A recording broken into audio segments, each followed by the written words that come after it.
recognize some other dignitaries among our midst here. We have Her Excellency Ambassador to the EU delegation in Gambia, Madam Immaculada Rosa I. Cortes, and we also have the UNDP resident rep with us here, Madam Mandisa Masilogo. You are welcome.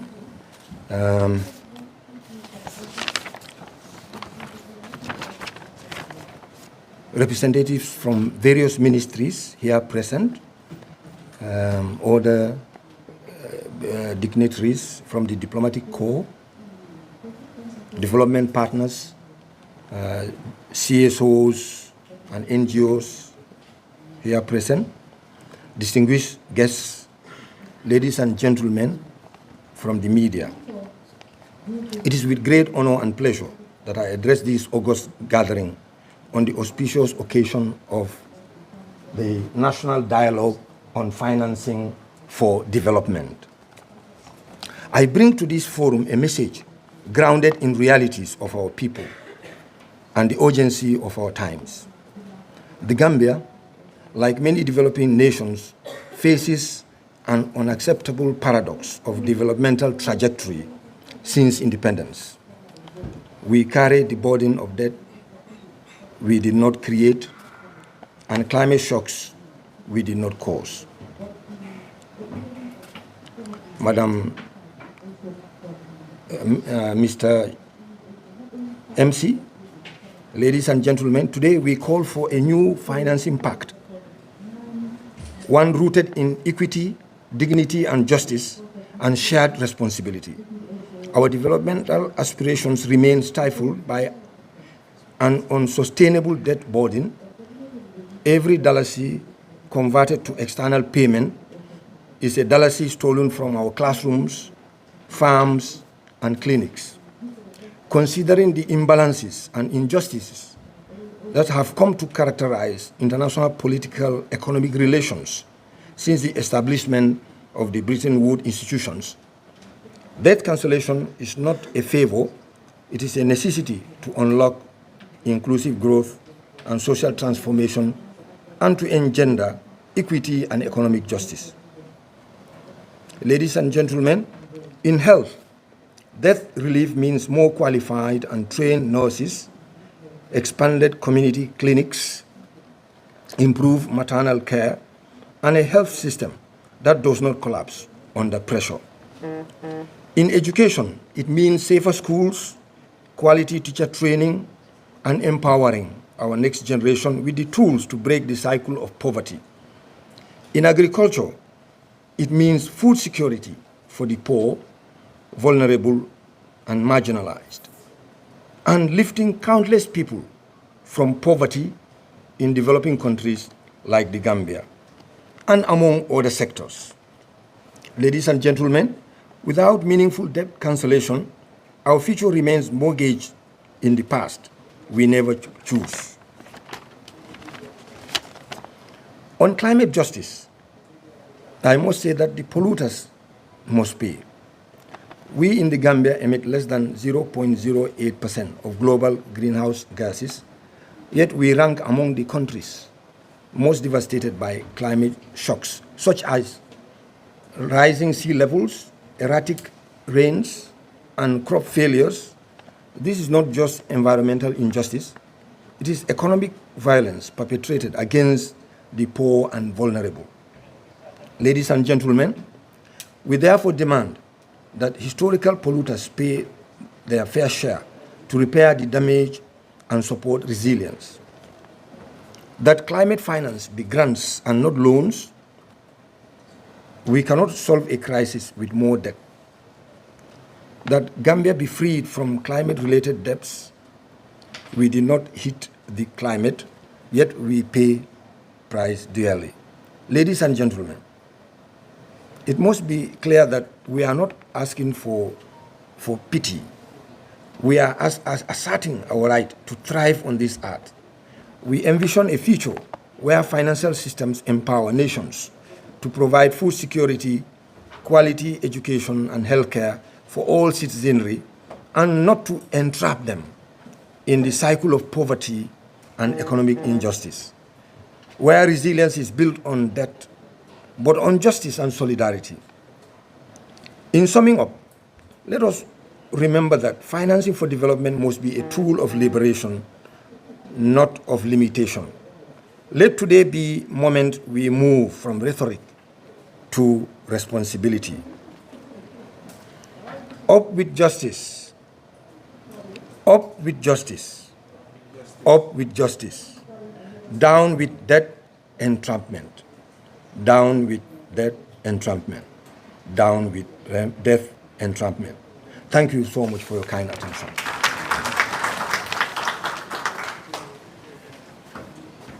Thank you very much, the chair of Activista, the Gambia, for that. And of course, yeah, when we talk about climate finance, we mean grants and of course not loans. And when we say grants, these are, of course, not also free money, but monies that can be accounted by governments and partners that are implementing them. Again, you've mentioned debt cancellation, and yeah, of course, it shouldn't be a favor, and we agree, and it should be action that should be committed to ensure that debt cancellation is realized by also not the people who are at the helm of affairs only, but the grassroots people who matters most. Thank you very much for that speech, and then we really appreciate your coming. And again, just to recognize as well as the chair highlighted, the development partners were always with us, and then whenever we call them, they're here to support our development strive, and of course in a way that is mutual to both countries and the partners that they represent or the agencies they represent. And we have the head of policy cooperation, Madam Erika Elakani. I'm sorry for that name, but yeah, if I pronounce your name not rightly, but you're welcome, ma, and thank you for joining us in this event. And again, the UNDP resident rep, Madam Madisa, we all know her, and then she's also always with us in such events. Welcome, ma, and thank you for being with us again in this event. All right, so thank you, ladies and gentlemen. Now I will invite the podium. Again, just to also tell you, we also have the representative of the African Union who are here with us. We also have the representative of the ECOWAS who are also here with us. And they are all development partners. When we talk about financing for development, these are very, very people that are here for us. We're also recognizing and welcoming all ministries, departments, and agencies who are here with us in this program.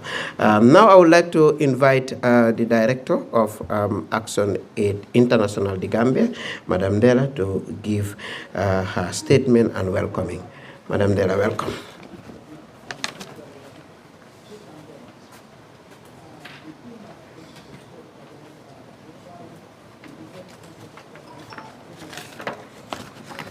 Good morning, representatives of the government ministries who are here present with us. We would have loved to have some of them on this high table, but nonetheless, some of their representatives are here in our midst. Members of the diplomatic corps and development partners, and especially Madam Erika, Madam Mandisa, our partners from the EU and the ECOWAS that are here present, and of course the others that we may not have mentioned, representatives from the civil society organizations and other UN agencies, distinguished guests, ladies and gentlemen, good morning to you all. I really feel deeply honored to deliver this keynote address at the National Dialogue on Financing for Development. As already reiterated by the previous speaker, this important dialogue is convened by 17 civil society organizations led by ActionAid, Activista, and Center for Budget and Macroeconomic Transparency.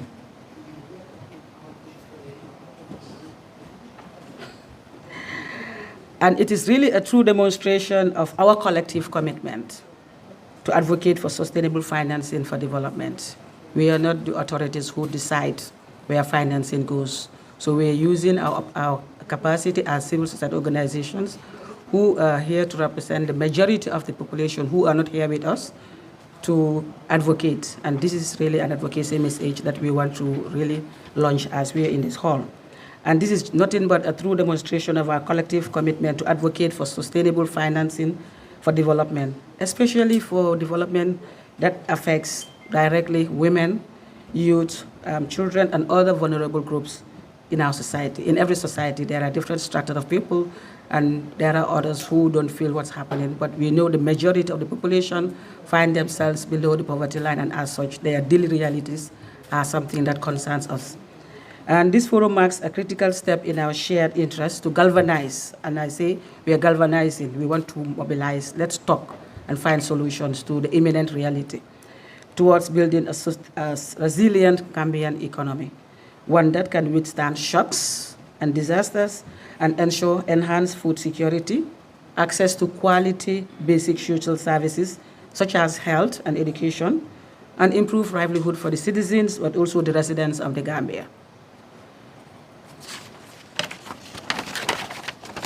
Earlier this year, ActionAid at the international global level conducted an in-depth analysis of national economies using World Bank classifications of income levels for 2024 and 2025. And the analysis covered 24 low-income and 50 lower middle-income countries. And of course, Gambia is one of them. And the findings were alarming and thus a call for urgent collective action. Of the 74 countries assessed, 18 are already in debt crisis. 19 are at a high risk of debt crisis, and 24 are at a moderate risk. And only 10 countries were found to be low or at low risk, with 3 countries lacking data. Of course, the report couldn't bring out information related to them. But collectively, these 74 countries owe more than $1.4 trillion in external debt. And in 2023 alone, they paid $138 billion to service these debts. I'm sure for us, Gambia, if we have this money, there's a lot that can be done as a single country, talk less of all the other countries where it has been mobilized for payment. But shockingly, over 75% of low and lower middle income countries spend more on debt servicing than they do on basic social services, such as healthcare, as an example. We know that debt is part of life. We all, at the personal level, we take debts, but we all know that we are very conscious to take less debt and have more to be able to sustain ourselves on a daily basis. In fact, in 55 of these countries, debt payments are more than double of what is spent on health. This deeply affects the most vulnerable, especially women, children, young people in very low-income countries such as the Gambia, and that is why we're here. Even more concerning is the fact that over 70% of these countries are among the most climate-vulnerable nations. Of the 24 lowest income countries, including the Gambia, 22 fall within the top 20%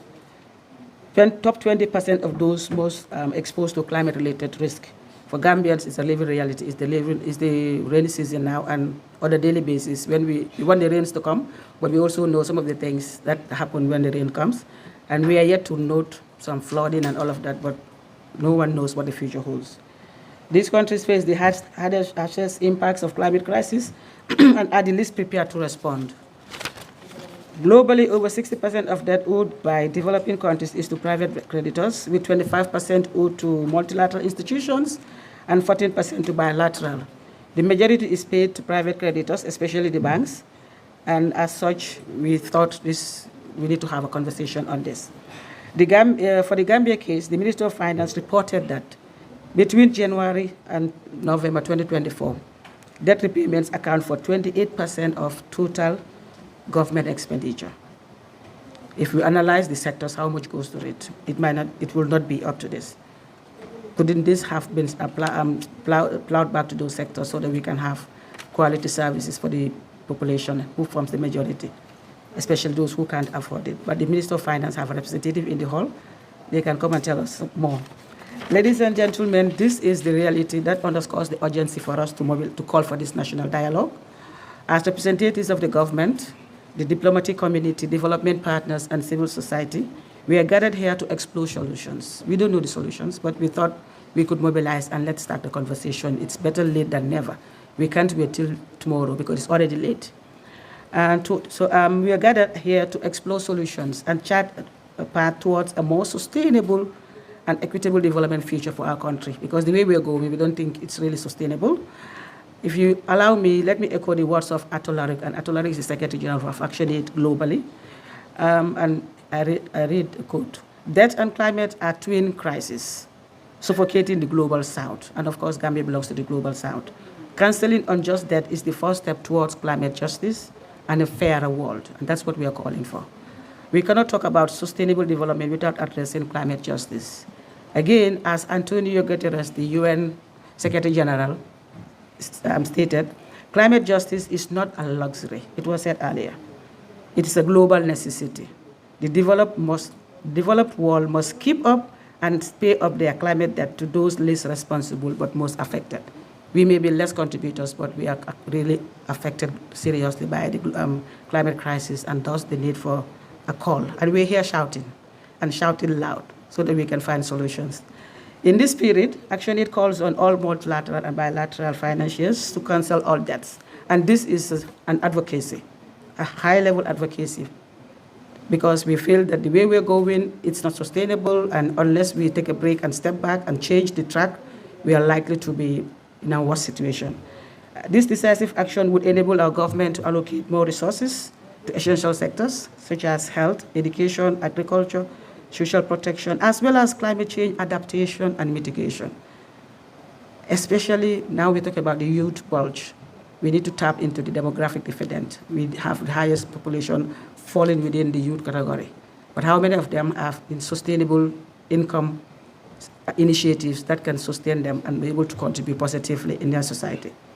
And this is why we are calling, because these sectors are really the bedrock of human development, and unless we take a step, we might not be moving towards a better future.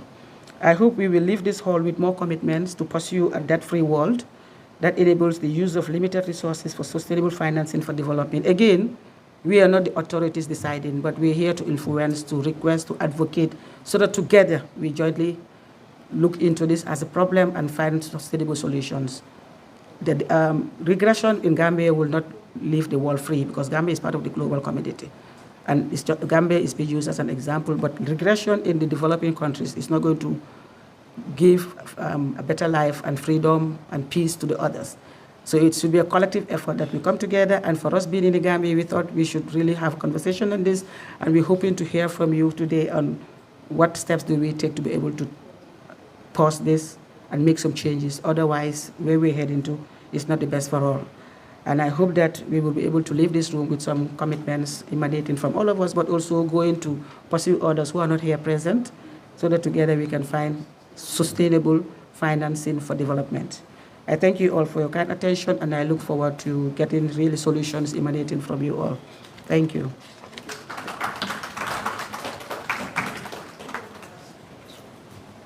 Thank you very much, Madam Della, for those opening remarks and also information that you've shared.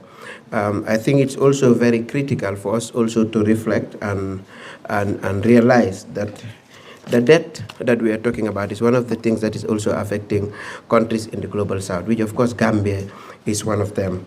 And recently, there is this Financing for Development conference that was held in Spain, Sevilla. And of course, it was from the 30th of June to the 3rd of July, where development partners, government agencies, ministers, and everybody was present. And in that meeting, just a quote, and then at least the quote that I was coming to say from the Secretary General of ActionAid, Madam Della has said it. Now I will quote what the UNDP Director for Policy and Program says. And then he said, UNDP is committed.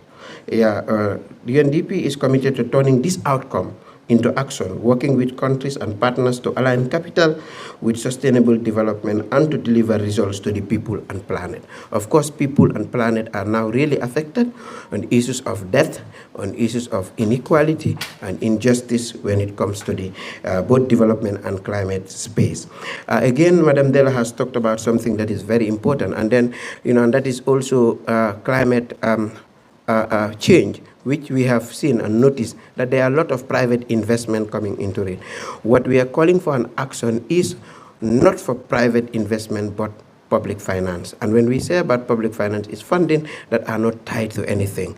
Again, countries like Gambia, who is servicing debt and having its expenditure, 28% of it going to debt servicing, is a serious concern, and this affects not only the country, but again, you know, not only people in the country, but again, it has consequences on the way that we even service those debts. And those monies that we are using to service debts could have gone into education, could have gone into health and other areas. Again, financing for development is not only luxurious things that we see government bringing out, but also it has impacts and implications that we are going to do. Like now, it's a choice for us to see, do we want good roads that have no plan on getting back monies that will go back to health and education.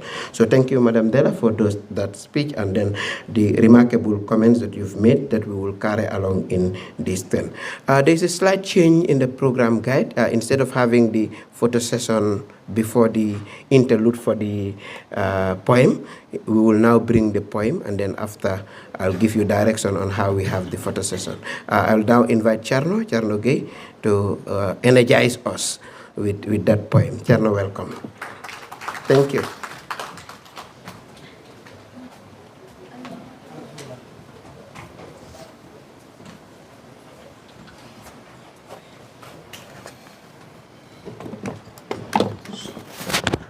Assalamu alaikum. Good morning. I haven't done poetry in such a long time. I get nervous now a little bit. And because I wrote some part of this last night, I don't properly memorize it. So the title of this poem is called How to Write a Poem. So we'll see if maybe you learn how to write one after this.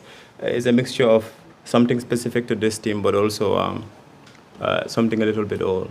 I'm very passionate about this particular issue we're discussing today because it looks like we have not been paying attention. Like for the past 400 years, it doesn't make sense. It's the same things that have been happening over and over again, from slavery to colonialism to the structural adjustment programs. Everything has been designed to hook us, to put us in the situation like where we are right now. And so here we go. Are we ready?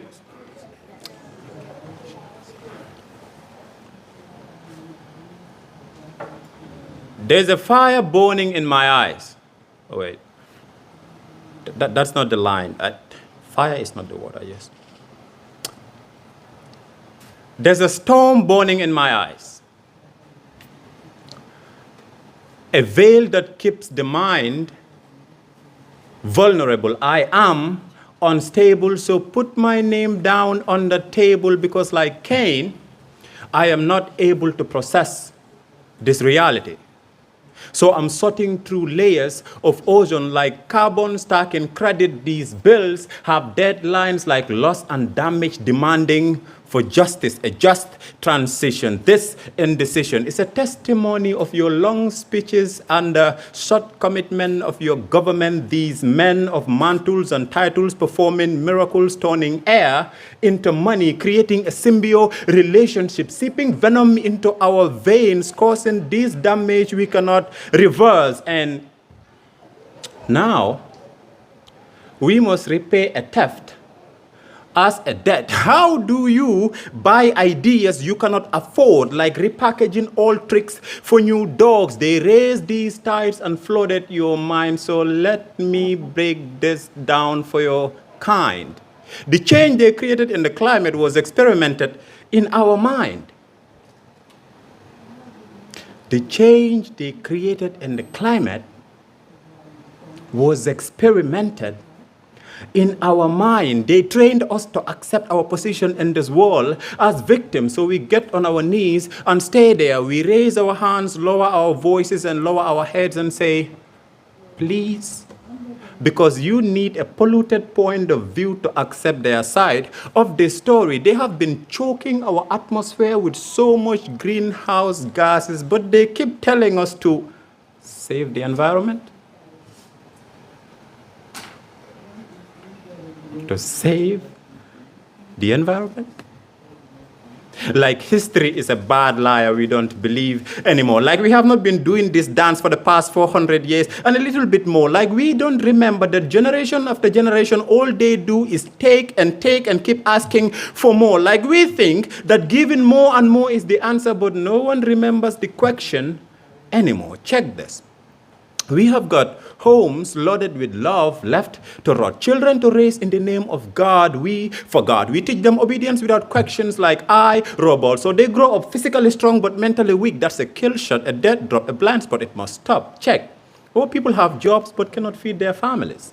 That's a contradiction. The education system is better, but our graduates cannot develop this country. That's a contradiction. The hospital is like a slaughterhouse. That's a contradiction. Our role models are criminals in suits and ties. That's a contradiction. The minister is a con artist. That's a contradiction. The National Assembly member is a puppet whose strings are being pulled by the mechanics of party interests. That is a contradiction. Polluters must pay, but polluters keep polluting. That is a major contradiction because we've got a continent. Because we've got a continent to build a population, to teach a generation, to save from the mistakes we have made and the lessons we cannot propagate because the subject is forbidden. This young man is weighed down by your burdens, held down by the pillars put together to lift the few and drown the rest. This young man is a victim of the laws that put one man above another. So don't sit back and hope that someone else is going to come and solve your problem for you, because there's nobody better suited to stand up for you than you, to fight for you, than you, to speak for you, than you. So stand up for yourself, fight for yourself, demand for your right. Don't beg, don't kneel, don't lower your head, don't lower your voice. Stand tall, because no other continent survives without Africa. So why must we beg? And we're not asking for a debt cancellation. We're asking for the repayment of what we lost. It is not a debt they stole. We are asking for what is rightfully ours. So demand, don't beg. Stand tall, don't kneel. Thank you.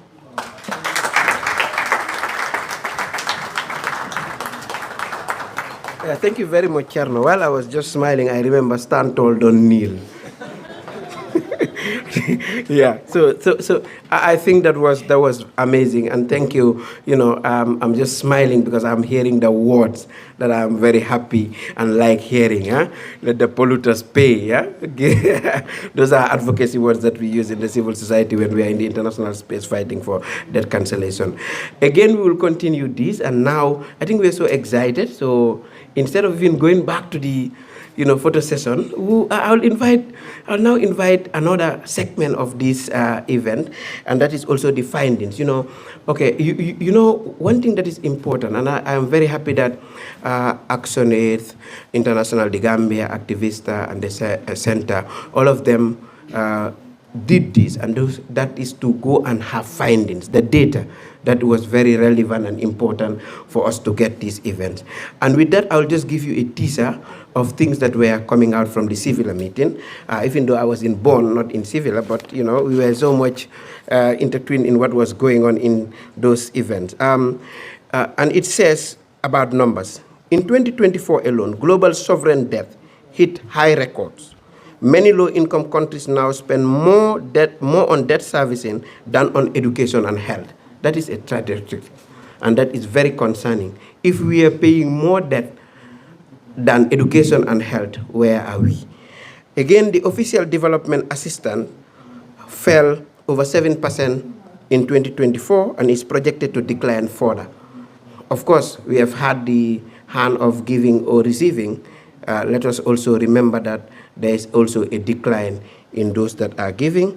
And then least developing countries are fragile states now, and especially in the sub-Saharan Africa, which the budgets are severely understrained. And we have even seen that in Gambia, where we are definitely having our activities under-budgeted through the national government budget. So these are concerns, and again, us as civil society organizations, we are just not implementers, but we are also, solution and co-creators of such an environment to enable others to get, and that is why we are here. So again, in that, I would like to welcome, Mr. Diba, Mr. Lamin Diba, who is from the Center for Budget and Macro Transparency, to come and deliver or give us the findings that they've conducted for this activity that we are doing here. So Mr. Diva will share key insights and outcomes from the conducted research, and that will also give us a way of appreciating what definitely the data and the numbers are giving us in context of development financing in the Gambia,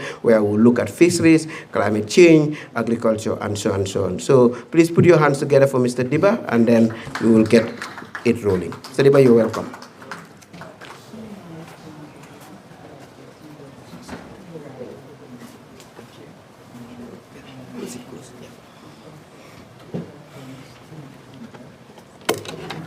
It should be in there. Yeah. You can put it.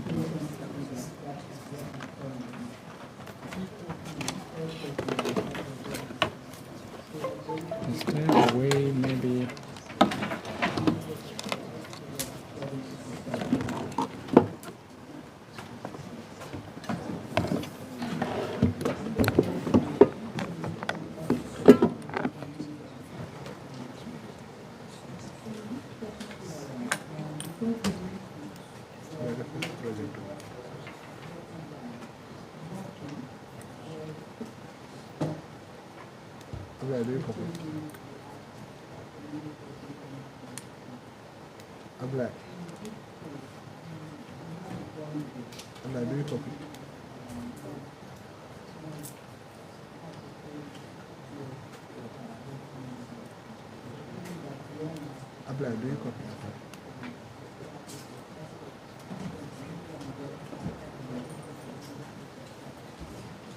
All right, good morning. Thank you very much, Babakar, and thank you everyone for attending. I would be moving, so. Oh, you want to be moving? Yes. It's gonna be interactive actually. Yeah. The microphone is the only. If you move, then the other microphones. All right. If you would be moving, let's put here.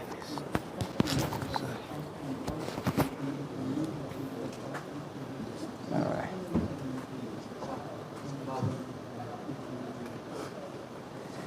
So, without wasting much time, we'll delve into the main issue. That is our research findings. So, the first, you mean this? Which one am I supposed to take? This one, right? All right. Both of them? This one, yes. All right. Thank you. So, before getting into our findings, what I'm going to do is I'm going to give you a synopsis of how we came about compiling all of these that you see here on the screen. We organized an engagement among ourselves as civil society organizations. We came together to conduct research with respect to the RFNDP. That is the latest NDP for the Gambia, which is the recovery-focused National Development Plan, 2023 to 2027. So we sat down, we looked at the outcomes indicators of the recovery-focused NDP, and based on them, we conducted research, desk research per se, to find out the progress with respect to... Go ahead. I was looking for the mobile mic. All right. I don't think this one is working, is it? No, I think this is connected to... Yeah. It's not that one. It's not... There should be a mobile mic. For the TV. All right. Let me stand here. I think that's much better. So as I was saying, we conducted the research, we did desk research, and we made calls where necessary to respective government institutions, and we made findings. However, the findings were not sufficient because we could not find a lot online, neither could we find much from the governments because it was abrupt, our call, and we could not get the data that we wanted. But at the end of it, we got some data. But we didn't stop there. We went to the respective ministries, the relevant ministries, to seek information to make sure that our data that we collected during our own research at the CSO level aligns with the data from the government institutions. And we did that. And here, what you see here right now is the outcome of that. Our findings are in I think, summarized in 3 to 4 to 5 tables, I believe. And this is the first one, which deals with Pillar 1 of the RFNDP. So the RFNDP has 7 pillars.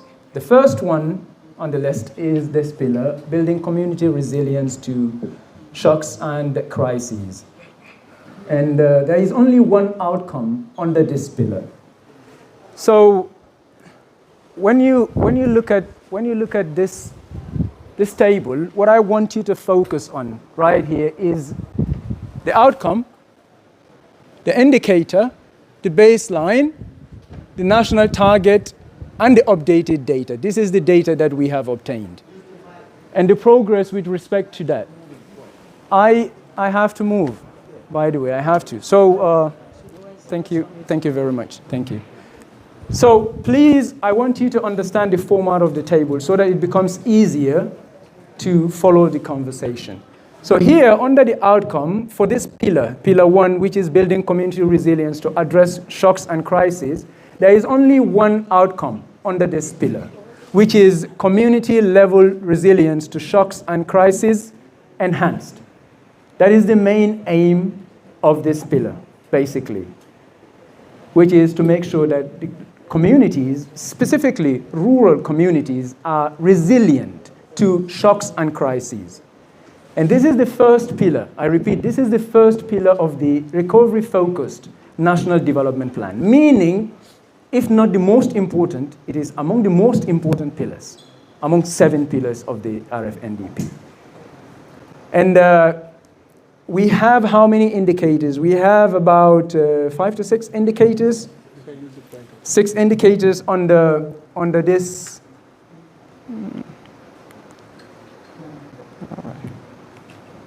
Okay. We have about 6 indicators here. And the first indicator is to make sure that they provide electricity to rural communities. When you see communities here, by the way, understand it rather as rural communities, not urban communities, rural communities.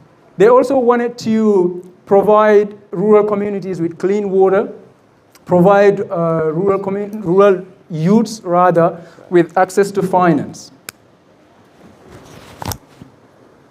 And also make sure there is pasture growth for livestock, and also to provide communities, rural communities, with dairy livestock, goats and cattle.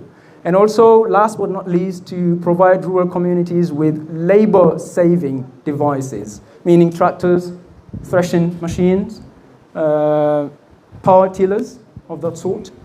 So now, the baseline for this, as of 2022, the first indicator, electricity, was that they provided, at 2022, they provided 10 communities with, 10 communities, 2,500 households with electricity grid, more like, not direct electricity to the household, but electricity grid, so that they will have access to electricity. The national target, however, is 54. But now, the updated data tells us that at 2023, they were only able to add 2 extra communities to the baseline, making it 12. And 2024, 16, meaning 4 extra, making it 16.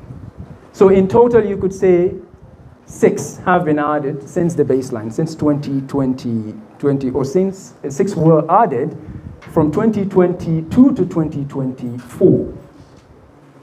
And now if you check the rest of the indicators, clean water, 31 communities, which is supposed to be by 2027, 120 communities, and youths provided with finance 0 to 480. Hectares of land provided with irrigation for pasture growth, 5 hectares, from 5 hectares to 10 hectares. And number of communities provided with dairy livestock goats, cattle 12, let's say from 0 to 750. And again, labor-saving devices, communities provided with such, from 38 to 207. All of them, no progress has been registered under these. None of them has registered progress yet, as of 2020, let's say 2024. So let's say from 2022 to 2024, no progress was registered under any of these indicators except for electricity indicator. And the reason for that was because they were completing phase 1 of the program for accelerated community development, PACD program. This whole pillar is anchored on one program, that is the PACD program. So during the phase 1 of the project implementation of the program, they achieved these baselines. That would be the previous NDP.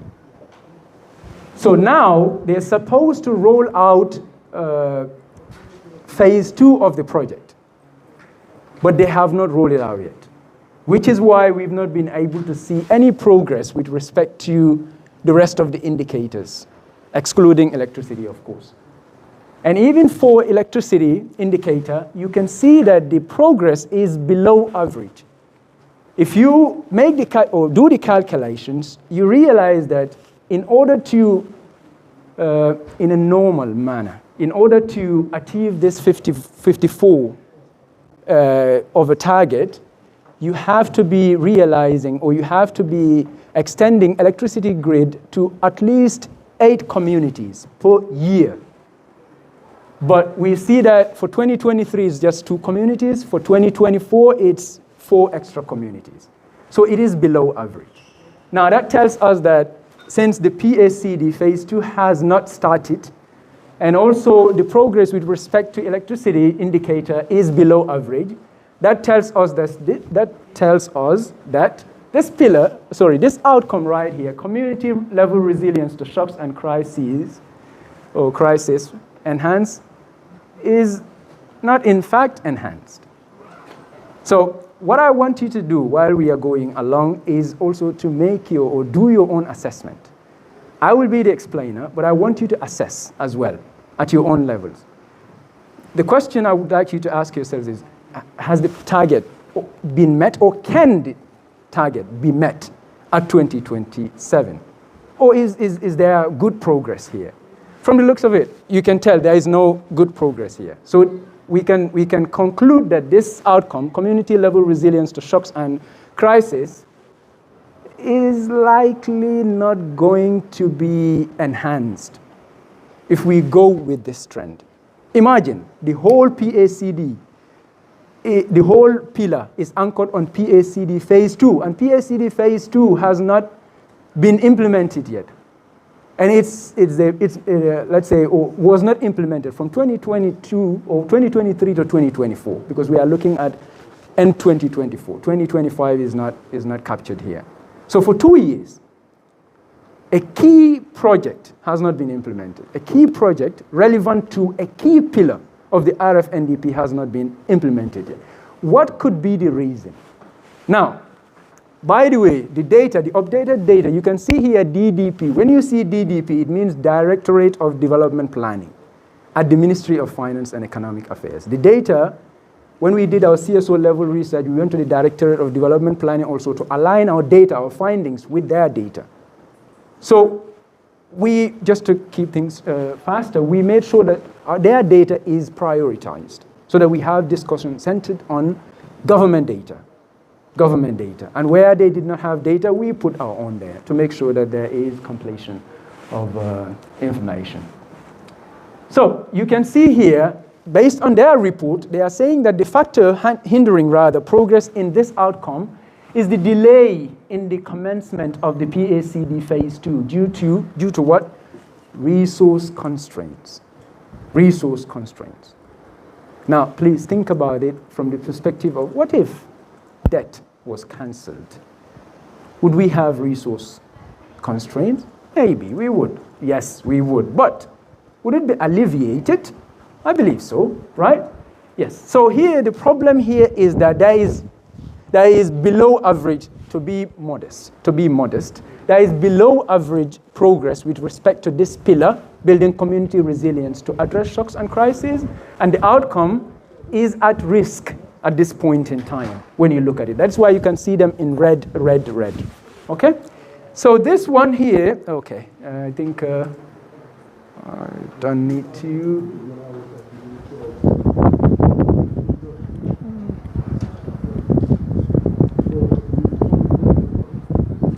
All right. I think I'll have to.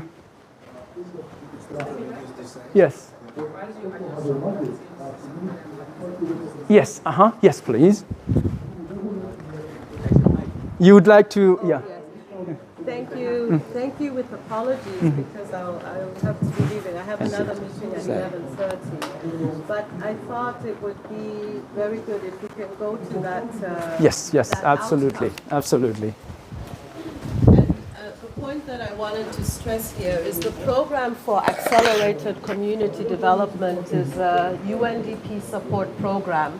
Right. In which the Ministry of Finance provides resources for us to support community level resilience.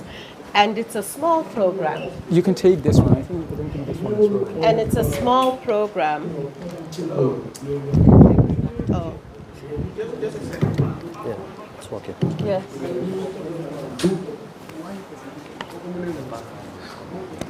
And I just wanted to add that it's a small program that is part of many, many other initiatives that are contributing to this outcome. So the project is very, very small compared to all of the things that are being undertaken. I would really like to say that even if you look at some of the World Bank supported programs that are being done under whether it's Ministry of Agriculture, Ministry of Trade, they're also contributing to this in a big way. So I think what would, just to add that one small project alone cannot make a significant difference to such a huge outcome. So I really wanted to make sure that we acknowledge that there are many different initiatives going on, but we need to ensure that our data, that's the critical thing, that our data is correct. Because I think even just showing that, the annual financing gap for the SDGs is what, 4.3 trillion, right? But we're seeing that we have over 40 trillion available, right, in global resources. So there are many other programs that are contributing to this under different ministries, whether it's in the agricultural sector, whether it's with Ministry of Environment.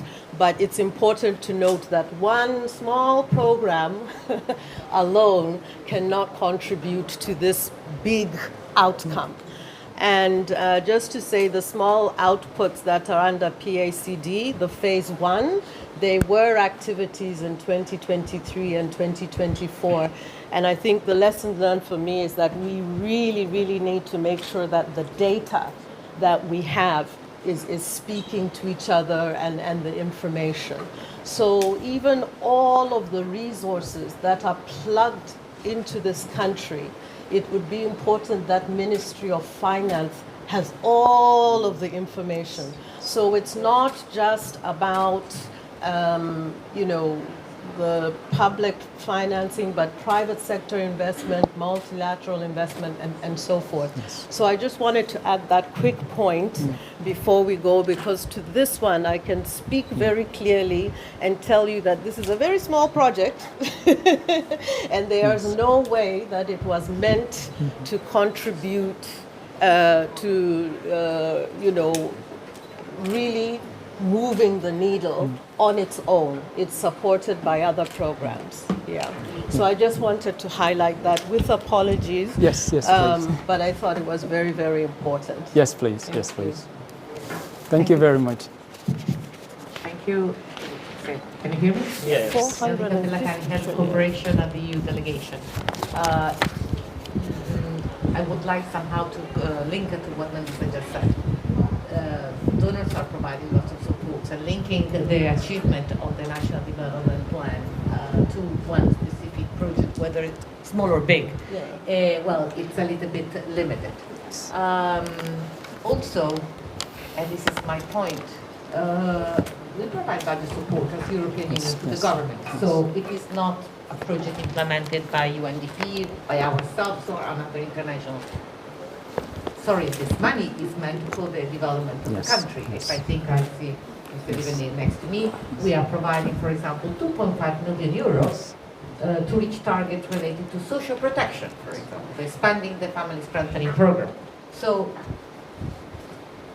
government allocations are, for me, also very key to monitor, to assess to which extent money is really going to the priorities. So for us, it's very important as budget support donor that there is a link between the money that we provide and the implementation of the National Development Plan. We are not saying exactly these lines. We put emphasis on certain topics, but on the other hand, budget support for the European Union relies on the fact that there is a credible strategy. For us, a credible strategy is the National Development Plan, but credible is not only that it's a nicely written document, but also that money is put out there against those priorities.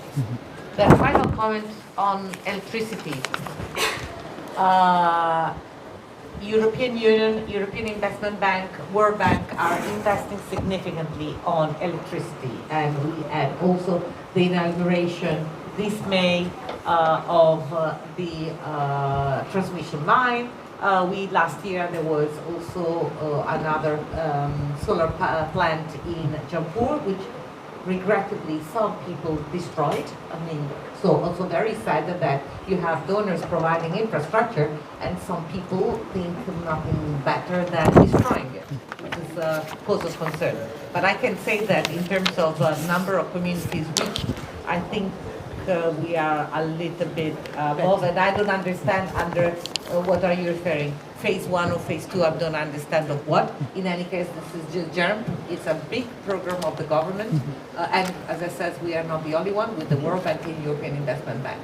That also, I think the figures there are slightly better. Thank you. Sorry, I made an... Thank you very much. Mr. So, right? Good to have you here, by the way. Here you are. By the way, we have probably 4 more of these. Thank you very much. Yeah. Thank you very much, Diba. Thank you very much. As highlighted by the initial speaker, I think they are right, but I will give you some little synopsis about the purpose of this particular outcome. You know, yes, I'm Sambaso from the Ministry of Finance and the Director of Development Planning. You know, this particular outcome comes as a result of wide consultation done at community level. 120 wards were consulted. I need to give following you COVID, following COVID, during the period of COVID and also Ukraine-Russia war, we decided to do a consultation on those lines to see how government can build resilience. If such thing happen, even such thing happen like this pandemic, you know, some of the sectors were cripples, like education sector. How can you build resilience in the ICT sector, in food security, among others? But you know, if you want to be resilient, it's a cross-cutting, it's multifaceted. You end up building resilience for all the other sectors areas. So then if this particular outcome will cover all other sectors, obviously it will not have other priorities as well. That's why we decide to streamline this particular outcome. We say let us focus on PACD, which is the program for accelerated community development, focusing on areas of empowerment, youth empowerment, among others. That actually is a micro, there's not much, because there are other sectors that are playing a bigger role. Because like those are agricultural areas, which Ministry of Agriculture is playing, some of electricity, which is played by energy. You see, so they are just trying to contribute in a smaller way to be resilience of community. That's a challenge in terms of the outcome, but it doesn't mean it is a big change in terms of the NDP implementation. There are bigger sectors that are doing bigger things than what these people are doing. And that's why, as you rightly said, the phase 1 has ended and phase 2 is yet to start. This is entirely government-funded program, but channel through UNDP to support implementation. So that's the issue I want to say. But this resilient issue was the purpose why we come up with this resilience. But the outcome itself is a much broader, because it should cover every aspect of government areas in terms of building resilience. Yes, thank you very much. Thank you very much. Thank you. Yes, please. Yes, please. The only bargain I'll make is you give me more time to present more. Exactly. That's the only bargain I will make. Yeah. But this is remarkable. Thank you. Thank you very much for the presentation. My name is Mustafa Sanya. I work with the Department of Strategic Policy and Delivery, under the delivery unit that is responsible for coordinating the PAC. Yeah. So I just wanted to maybe reinforce what Samba had said. I think with the PAC, the initial idea was to bridge the gap in social service between the rural and urban areas. And the focus areas, like you said, electricity, providing water and all that. But like Mandisa said, the issue about data is important. We get the facts, so that it's when we're reporting, I don't know to the extent to which you've gone to be able to get the data. Whether the SPD was consulted, I'm not sure. But the modality for implementing the PACD takes a rather different approach. We are not development partners giving money to government, but government leveraging on the processes of like UNDP in terms of procurement and the access to markets. Government gives UNDP money every year to be able to facilitate the implementation of the PACD. That is GLF. These are taxpayers' money from GLF that we give to UNDP to implement. So the accountability lies with government, but more so to UNDP. We have a governance mechanism at the steering committee, but also at the technical committee, where we approve the work plan. And we do joint monitoring with UNDP. So all the procurement of the cows, the electricity and the labor-saving devices is done through UNDP. All we do as a government is to make sure we do joint monitoring to ensure that those items are delivered to the intended communities. We also do joint identification of those communities. So in terms of electricity, the first phase, all the communities are electrified now in terms of providing the poles and the stringing with BP Electrical. So we have really completed most of those communities like Albreda, Bunyadu, and Lugukebe. All those communities are completed. You can speak on the. You can yeah, speak. so we have.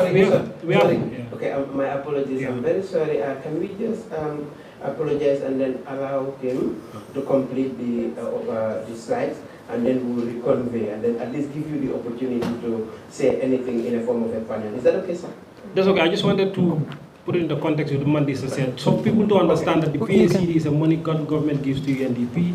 UNDP implements. Our responsibility is to ensure that the money is spent where it is targeted, so that it's not like government is holding the money and doing the implementation. In terms of the data, maybe the last point is we have 27 cows that we imported from France through Senegal. Because they have those mechanisms. So I don't see that on the data here. We already have distributed 16 to communities. That's the dairy cows. That's why when I started, I said data is important, that when we are updating this, let's get the facts and let's make sure we get it from the source. If the UNDP is not giving, triangulate the data, DDP, DSPD, and also UNDP, so that when we are reporting at this level, because people might not have knowledge about the PACD, and seeing this information, displayed, it gives you a different interpretation of the reality. So that's why I wanted to bring this into context, so we know how the PACD is formulated, but also make sure that the data is reflected, so that when we are reporting, we're all on the same page. Right. I think that's important. Yeah, thank you very much. Thank you for that. So we'll just continue with the presentation. Of course, as we said, even in the program that we have an opportunity where we'll give line ministers whose on agencies whose issues of such are being highlighted. So we'll continue with the presentation. I just want to remind you that this is as of December 2024. So if it was in 2025, actually it might not. Yeah, it definitely will not come in. That's also true, yeah. So that's fine. So, but we will just continue, as I said, the presentation, and of course we will really read, and in fact that is how it is called, the reflection, and also looking into that presentation that we are giving. So thank you all for your feedback, and we will allow Mr. Diba to continue. Thank you very much. Yeah, Mr. Cham has mentioned something very important, very key here. As at end 2024, maybe from 2025, starting 2025 to date, probably there has been progress that is not captured here. Yeah. And by the way, there is one question that I want to ask and then move on. The PACD program, is it included in the national budget, or is it implemented outside of the national budget? It's in the national budget. how is it labeled? Is it PACD as in the national budget? Because I did the research, I checked 2022, 2023, 2024, 2025 budget. I've not seen anything called Program for Accelerated Community Development. We may want to reflect on that as to why it is not in the national budget, because it's a key project for a key pillar of the RFNDP, and the budget is meant to implement, in a broader sense, the RFNDP. So, second part, Pillar 2. This pillar, we've been strategic with this one. We've only taken one outcome from this pillar. There are multiple outcomes, but we've only focused on one outcome, which is the climate and climate change governance enhanced. That is the outcome. And the indicators under this outcome are about 5. The existence of a climate change act.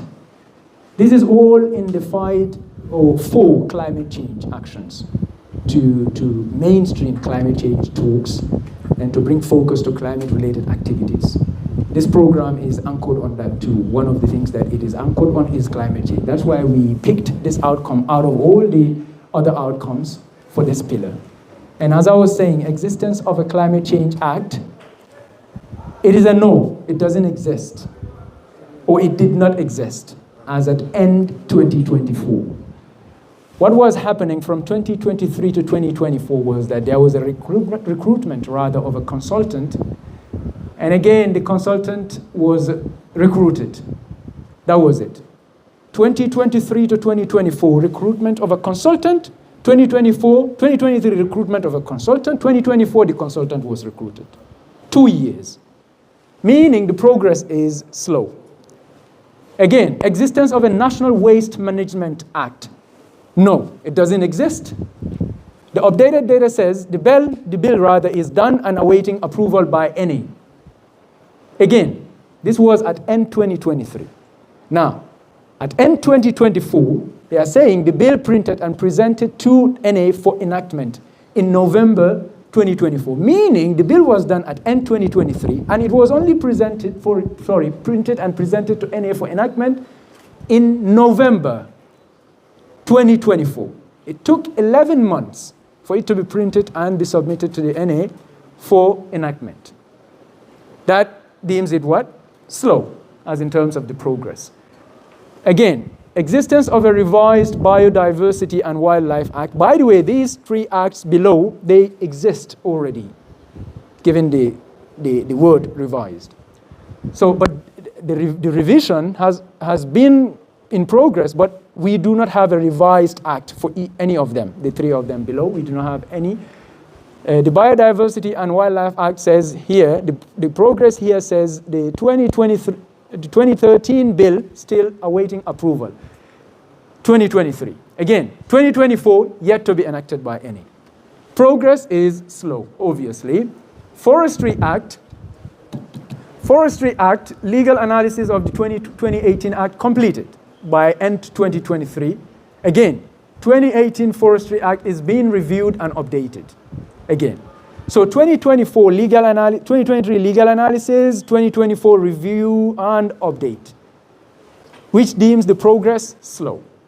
Again, revised Water Act, it's a no, we don't have it yet, but the progress is that there is a bill, and the bill is reviewed by Cabinet, or was reviewed by Cabinet in 2023, and then again, Cabinet, of course, comments, suggestions, reviews were made, and then the bill got redrafted, incorporating feedback from Cabinet in 2024. We deem it slow. So here, now, in a nutshell, the progress towards each of the indicators here under this outcome here is slow. Slow. And we do not have an act. We do not have a Climate Change Act. We do not have a National Waste Management Act. We do not have a Biodiversity and Wildlife Act. We do not have Forestry Act. We do not have revised. We do not have revised Water Act yet. As at, or we did not have as at end 2024. And the progress towards each of them is slow. The factor that is hindering progress with respect to this outcome and the indicators slow pace of finalizing the various acts. Even the Directorate of Development Planning at the Ministry of Finance has highlighted the fact that, the obvious fact that there is slow pace of finalizing the various acts. And then again, the thing that we keep saying, limited financial resources. Of course, in addition, technical resources, limited financial resources. The factor hindering outcome under Pillar 1, financial constraints. The factor hindering here, financial constraints, right? Of course, we have other constraints, but here financial constraints is also indicated. So, what is your assessment of this outcome? Do you think we will achieve this outcome at the pace that we are moving by the end of 2027? Maybe. There is a maybe here. Yeah. There is a maybe, because these are bills and acts. They can expedite the process as much as possible. They can do that. Even within months, they can do it. Of course, as long as the National Assembly is ready for it, they can do it. Those are the bills. But when it comes to tangible development projects, expediting them can create fundamental risks. And we seem to be seeing that last minute, how do they call it? Last minute thing, right? We slow the pace until we are about to reach the finish line. We want to speed up the pace. It's dangerous for tangible development projects, especially for building a house, building road. It's dangerous because engineering work is not rushed or cannot be rushed. Yusuf, you may want to help me on that, right? So it's very important. Tangible work must be done at a regular pace. That's important. Acts, you can expedite. But tangible work, please, the government should take heed to that, or should take note of that. Now, if you do not have any questions here, we can move to the next one. Do you have any questions? No. Okay, you can note the questions. But if something, yes. If something is absolutely like it's about data integrity or something, you can speak up. Okay? I just wanted to also question. These, like you said, are acts. What really does it give with regards to development and impacting people's lives? Because in this country, we are very used to having good policy documents and then flagging them as success. But in reality, I mean, passing acts as proof of development progress, I question.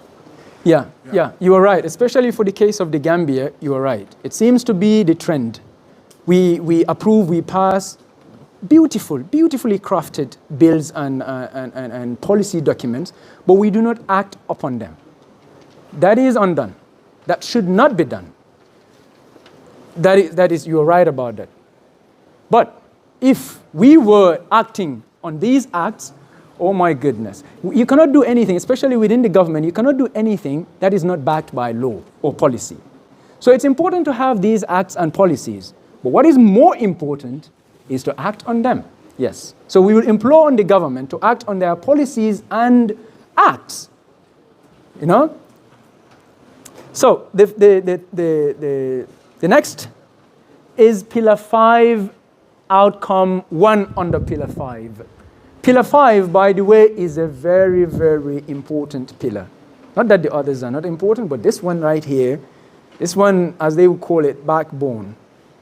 We keep hearing backbone agriculture. We have it here. Not only agriculture, we have fisheries, we have natural resources, we have environment, and we have climate change. Oh my goodness. What do we have here? What combination do we have here? Such a beautiful combination, right? Now let's look under it and see if we have something to be cheerful about. A modern, productive, and sustainable agriculture for food and nutrition security, economic growth, and poverty reduction. That is the outcome. That is the first outcome under Pillar 5 of the RFNDP. And under this outcome, we have indicators aligned here. The first one is agriculture's contribution to GDP, which is, the baseline was 25.4% or as of 2021, and the target is 30%. right, 30.1%. But the updated data shows in 2023, the contribution declined to 23.4%. And in 2024, it further declined to 20.6%. We want to move up to 30, but we are moving down below 25, meaning the progress is declining, meaning agriculture's contribution to our national growth is declining. Let that sink, please. Agriculture, fisheries, forestry. By the way, this percentage is not only agriculture, it's agriculture, fisheries, and forestry. Mr. So should be here. So, its contribution to the economic growth of the Gambia is declining. The second one, agriculture, annual agricultural growth rate, obviously. Contribution is declining, could also mean that the growth rate is also declining. But this time around, it's not only declining or increasing at a decreasing rate. This time, it is actually declining. It's going into the negative. You see, here, 2023, increasing at a decreasing rate, because 2021, 13.7%. Right? Of course, from 2022 to 2023, there was an increase, but at a decreasing rate, 3.7%. Now, 2024, there was an actual decrease, meaning the 2023 figure for agriculture, value for agriculture, 2023 figure was more than the 2024 figure. That's what the negative represents, right? Meaning it is declining. We want to get to, of course, we want to be realistic here. So we did not want to set it at 13.7% as our target. We wanted to peg it to 10% as our target. That's humble, nice. But here it's declining. From when you look at the target, we want to get to 10% or stay at 10%, but we are going negative. That shows that it's declining progress. And then annual value of rice imports. Guys, please pay attention to this one right here. What is our staple food in the Gambia? Rice. Now, I want to make this very simple for you. Import of rice or imports of rice means we are buying rice from another country. For that rice to come into our country, so we can eat it, so we can consume it. That's what imports means. Okay? Or that's what imports mean, rather. So, here you can see we want to decrease our imports of rice from 196,000 metric tons per year to 98,000. I'm leaving out the points, to make it simpler. That's what we want to come to, under 100,000 metric tons, coming from outside of the country. But look at what is happening. Strange enough, 196, by the way, this data is from the actual RFNDP M&E framework. 198,425 is from the Directorate of Development Planning. So either way, we can see here that 2023, we had 254,000 metric tons imports of rice from outside of the country. Mind you, we want to go below 196 all the way to 98. But in reverse, we've actually gone above 196 all the way to over 200,000 tons of rice imports. That is why here the progress says none. There is no progress because the amount is still above the baseline, right? And then again, you can see annual value of poultry imports, the same thing. You can see here the figures. DDP says 825,000. Probably this is in dollars. The other one is 38 million. Different data sets from different government institutions. But we wanted to include it here to make sure that we capture or we eliminate the issue of wrong data, right data. Okay? But either way, even if you look at both of them, the one below, if you look at it and peg that or compare that to what we have here in the updated data section, you can see it is over a million, right? Whereas this one is under, the baseline is under a million, meaning there is no progress because it is still above the baseline. right? 1 million is more than 825,000. 1.2 million is more than 825,000. So no progress for indicator 3 and indicator 4, decline for indicator 1 and indicator 2. These are all negative what? Connotations, right? Again, we come down to area of land under cultivation, hectare, rice, maize. You can see here there is progress from 44,000 to 47,000 for rice hectares, 2023 to 49,000. But the progress is slow because you can see here from 2021, let's say 2022, 2023, 2024, we've only had a coverage of extra coverage of 5.6 thousand hectares. And now, when you subtract, for example, 44,000 from 77,000, you have somewhere around 33,000. Divided by 6 years, you should have 5.6 thousand hectares per year. We should achieve 5.6 thousand hectares per year, but instead we are achieving it in 3 years, right? Under normal circumstances. That makes it what? Slow. The same thing for maize, slow. 2.4K hectares in 3 years makes it slow. Again, the same idea comes here. Annual production, metric tons, rice, maize. You can see here there is progress, 41, 47, 52, but it's slow because it is less than half of the national target in 3 years. We have how many more years to go? 3 more years to go. Let's assuming we are stopping at 2024. We have 3 more years to go. 3 years, we are below the national target, right? We are below the national target. Normally, half of the implementation should meet you at the national target. Obviously, there is a huge factor that I want you to consider, provided there is financing, sufficient financing, right? That is also important. So here, slow in 3 years, because they are less than half of the national target. The same applies to the cereals yield, metric tons, again, in 3 years, slow, because they are less than half of the national target. You can see here, volume of poultry meat produced. Volume of poultry meat produced, 51, we want to move to 83, or 370, we want to move to 1,000. So now it is fluctuating because 2023, it went below the baseline. But 2024, it went above the baseline. So here, you could say it depends on 2025, what we see in 2025.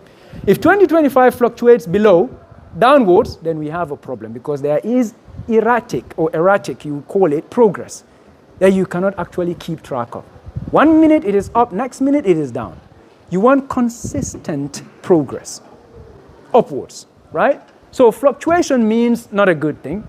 Again, volume of vegetable produced annually, it's slow. It's increasing, but at a slow pace. If we go at that pace, we will not achieve our target, 50,000 by 2027. The same applies to volume of production of small ruminant, as what applies to poultry meat production, probably meat, you could say, again, fluctuation. The same ideology applies. Now, the one thing that is promising out of all of these indicators is one thing. Small ruminant mortality rate. We are looking at the data below, DDP, 40%, the target is 10%. 2023, it went down to 22%. 2024, 20%. Now we are at half. At 2 years into the implementation of the RFNDP, we have already decreased it by half. That's a good thing. That is promising. Unfortunately, you're not going to see probably much of a description like promising. You'll see 1 or 2 more, but unfortunately not many. So here, area of land under irrigation practices. Again, there is progress, but very slow. If we go at that pace, when you see slow, it means if we go at that pace, there is a high chance that we may not achieve the target by 2027. And we see so many slows here, right? And so when you see red, it's red flag. Just see it as that. Now, factors hindering this progress, limited funding for developing advanced agri technologies. We can all agree on this. For agri research and development, also limited funding. Now, please, when you are looking at data also, be skeptical, okay? In the sense that Is it really limited funding for some issues? Or is it in reality limited funding? Maybe it may not be limited funding, or maybe it actually is limited funding. So let's be open to that in this sense. But for the case of the Gambia, Agriculture Ministry, limited funding is debated a lot for Agriculture Ministry.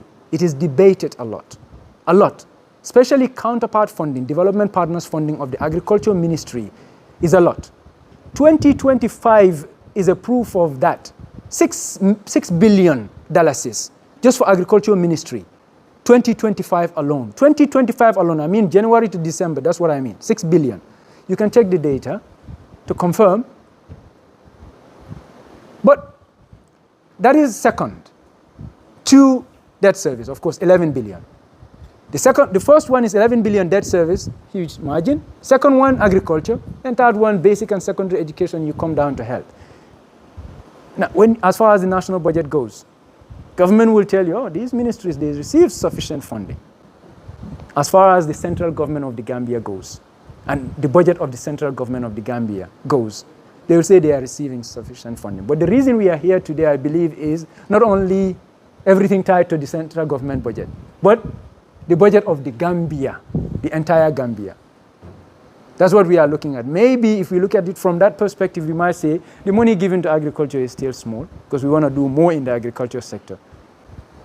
Sorry, when you say agriculture ministry only, what do you mean about that? Because agriculture is very wide. You know, we have 9 agencies. So are you talking about only ministry itself, or is including all? Now, forgive me, but I want you to, you are from the agriculture ministry, yeah? I want you to eliminate the notion of ministry only, ministry proper. That is, that word has caused a lot of problems. I see ministers, even ministers saying ministry proper, ministry proper. There is no such thing as ministry proper. Please, please, I implore on you to just eliminate that terminology outside of it. Because when we say agriculture ministry, we mean everything related to agriculture. That's what we mean. So when, and this brings about lack of ownership. It's like we are the ministry proper. So WALIC is a subvented institution, not really part of us. Why though? WALIC is about livestock, right? And it's under agriculture. So see it as your own. You do that, problem solved. Even data coherence will be solved. Data coherence problem will be solved. The moment you see the entire ministry subvented SOEs as one, man. Mindset. The trajectory will change, could change a lot for you. So I mean the entire. Subvented institutions, because they have subvention to subvented institutions in the national budget. Yes, that's what I mean. Yeah. But please, please, I'm begging, please. Yeah. So this is basically it. Poor agriculture infrastructure, irrigation, poor irrigation infrastructure, cold chains, poor infrastructure, and now this thing. Traditional land ownership practices hindering agric expansion. I mean, it's not only hindering agric expansion. I mean, it is hindering accommodation in the country. It is becoming an accommodation problem, you know, in the country. Imagine in other countries where there is this government housing projects. How do you do it? You start with, of course, land. Land, you know, if you don't have plots, you may not be able to do it. But people own, alcalos own land, you know. So, of course, the government is the owner, like the state is the owner of all the plots in the country, but then, of course, there is a process. But I don't want to delve into that. I think I know you know what I mean, right? Yes, so these traditional practices of land ownership must be looked into, honestly. So we can expand agriculture, we can even expand housing, accommodation in the Gambia. Yes, so the next one, I hope I'm right on track, and I hope, please do not be bored. I know it's a lot, but please do not be bored. It's important that you are not bored. Even though I might be boring, it's important that you are not bored, because the data I'm presenting here is important, very important. So, again, the same pillar, pillar 5, agriculture, fisheries, natural resources, environment, and climate change. All of them under one pillar. And the outcome we are looking at now is we've moved from agriculture to fisheries and aquaculture, right? A vibrant fisheries and aquaculture sector contributing to economic growth and employment creation. The indicators: fisheries contribution to GDP, 11.6 or 7%. That's the baseline, 15.7% target. You can see here, for 2023, which data is available, it's declined. The baseline was 11.10%, declined to 10%. That means the progress is registered as declined. There is no data available for 2024 based on DDP. And the existence of fisheries master plan also, there is no master plan as at end 2024. And the progress registered under this indicator was recruitment of the consultant initiated and the plan expected to be validated by December 2024. Plan expected to be validated by December 2024. However, in 2024, a different plan probably emerged. TOR of the consultancy finalized and adopted by the technical working group set up by basically advertisement stage as at end 2024. Recruitment of consultants from 2023 to 2024. That's all there is to it. And publication of the advertisement of a call for a proposal from probably consultants. That's it. 2 years. So if we move at that pace, we may not be able to achieve this. But again, as I've already mentioned, policies, plans, and acts, they could be expedited. Maybe we may achieve this. But as we see it now, it's not looking good. Or doesn't look good. So, existence of national monitoring, control, and surveillance strategy. This is about regulating illegal, unregulated, unreported fishing in our inland fishing or in our seas, you could say. So the strategy doesn't exist yet, but the progress registered from 2023 to 2024, strategy currently being developed, 2023. Draft strategy developed, 2024. So from 2023 to 2024, it was just a strategy development. And the progress here is slow. And from there, number of modern, you could say, artisanal fish landing sites. The baseline was, for 2022, the baseline was 11. The national target is 30. But here, as of end 2024, it's still 11, but 2 are in the process of being added. Sanyang and Katong. The process has started but not finalized. That's why it's still at 11. So meaning here, progress is slow. But in terms of actual sense, there is no progress, meaning there is no new landing site. Yes. So again, existence of artisanal fisheries and aquaculture insurance policy. Insurance is a huge thing in the Gambia, you know. In other countries, developed countries, it is not to be played with. Insurance is not to be played with. Health insurance, you name it. It's not to be played with. And it is of priority, actually, in developed nations. But in the Gambia, for some reason, insurance is not prioritized, even for jobs, you know. But here, not to divert to something else, I want to come here. Insurance for artisanal fisheries and aquaculture, right? Artisanal fishermen and aqua farmers, insurance policy for them. We don't have it yet. But the progress is we have a sectoral subcommittee constituted to spearhead the policy formulation. And the second part, engagement done with several insurance companies on the process of developing the insurance policy. Again, progress registered as slow. Now, this particular subcommittee has been flagged as being inefficient and ineffective in its dealings. And that has actually led to the insurance policy development being slow. And the second thing is limited resources, slowing the full implementation, again, of what? Insurance policy and modern post-harvest management structures on the landing sites. So we have limited resource problem, right? We have ineffectiveness in the subcommittee for insurance policy. Yes. And then which one? Last but not least. Now this is the last table. Yes, there we go. That is the last table. So the pillar here, how many pillars have we looked at? 4 pillars, right?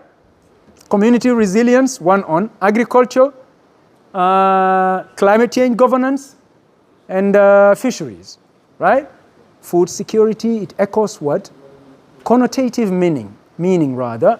It echoes what? Food security, economic growth, income generation, right? Community resilience, right? Climate change action, right? These things, these themes it echoes, or they echo the outcomes. So this outcome here, second outcome under pillar 5, sustainable environmental and natural resources management, disaster risk reduction attained, and the adverse impacts of climate change minimized. You can see climate change here, you can see natural resource here, you can see environmental protection, natural resource. This is very important. This probably is significantly relevant to climate change actions, right? Yes, so let's look at the indicators under this outcome. Existence of national policy on minimum tree cover. This helps with greenhouse gas sinks, you know, building sinks, and also tree cover, biodiversity protection. It's very important for that. The regulatory framework and the legal framework for it doesn't exist. And the progress with respect to this is the draft policy is validated and it is awaiting submission to Cabinet for approval, 2023. So from beginning 2024 to end 2024, policy is still not approved. That registers it as slow in terms of progress. Percentage of national budget disbursed for climate change financing. It says baseline 14%, target 25%. This may not be accurate because we don't have climate budget tags or climate budget codes to explicitly identify climate relevant expenditures. And that makes it difficult to know exactly how much budget is allocated towards climate change adaptation and mitigation. So, and that being the case, probably there is no data on it. Yeah, but right now, we'll get to that, creation rather of climate change budget code. Climate change budget code, as I've already mentioned, do not exist. But there is a pilot lead hired for the budget code creation and a project right now ongoing.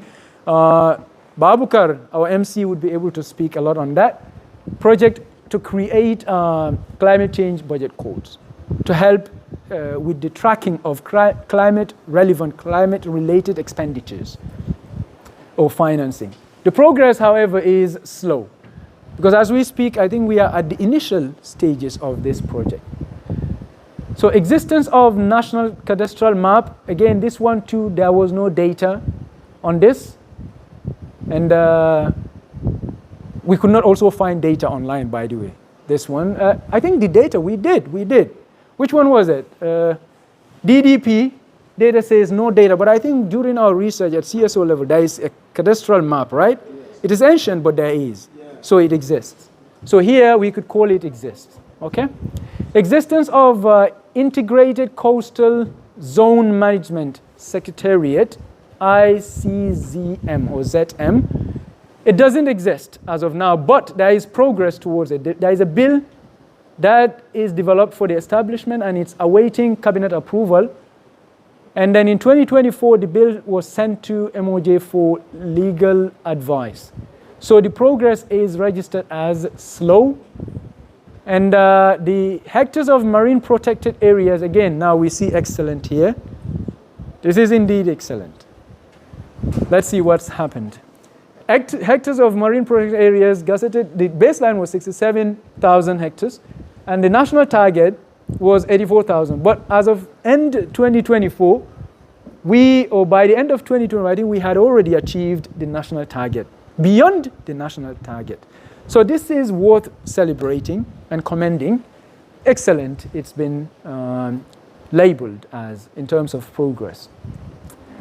Now, the existence of integrated fire management policy, it exists, says the planning department. This data is not from the DDP, it's from planning department at MEGNA, and it exists.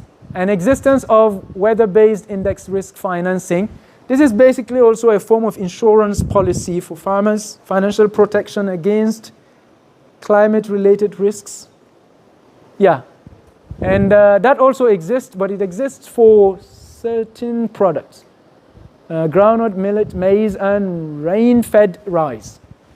And, but they want to build more on it. So, but then the progress for that, there is no progress, in a sense, for 2024. Proportion of population now, up until this point, how many green have you seen? 4, right? Or you've seen 4, right? 4, right, I believe. But we have a lot of indicators, right?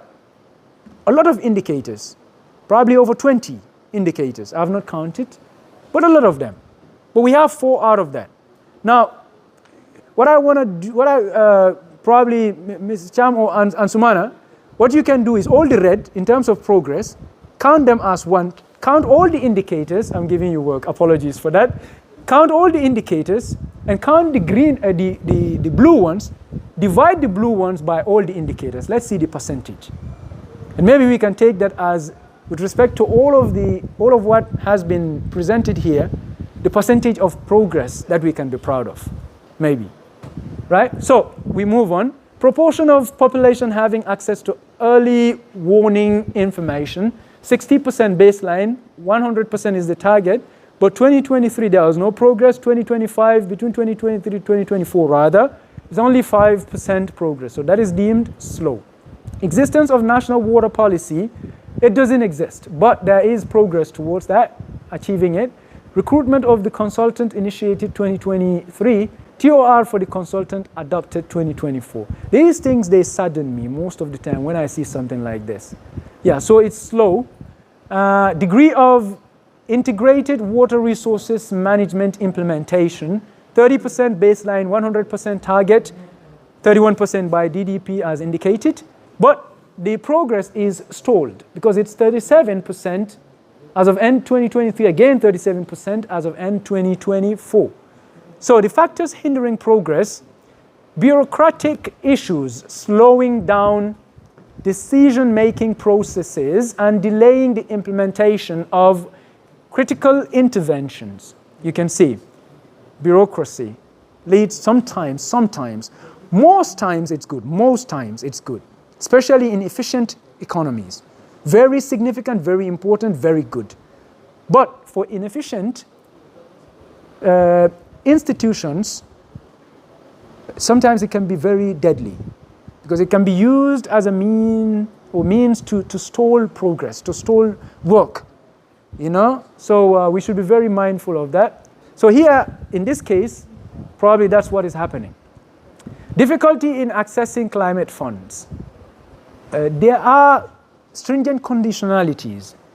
Climate funding, as I've come to realize lately, or I've realized, you know, for a long time actually, if I'm being honest, is there is a lot of funding for climate funding. But you have to provide tangible, reasonable, applicable, practical proposals to access the fund.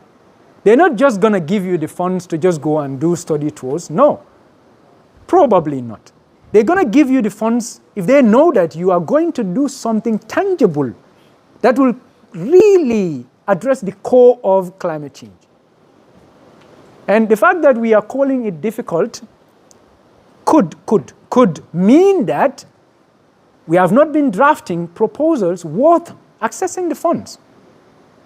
Or probably we are drafting proposals that are good enough, but they are not being appreciated. But what I want to say is, we be mindful when we are drafting proposals that are for climate change, adaptation or mitigation, to make sure that they address the current needs of climate change, especially for the Gambia. Slow pace of policy document review at MOJ. They've identified the slow pace of policy document review at MOJ, which is an issue, which is a hindering factor. So, you can see here all of the outcomes all of the outcomes we start with are red. None of the outcomes, 5 outcomes, none of them is marked blue, meaning it's in the red zone, at risk of being achieved, right? This is a call for concern, right? It's something to be taken note of, or to be taken into consideration, right? Yes. So you can also see the indicators.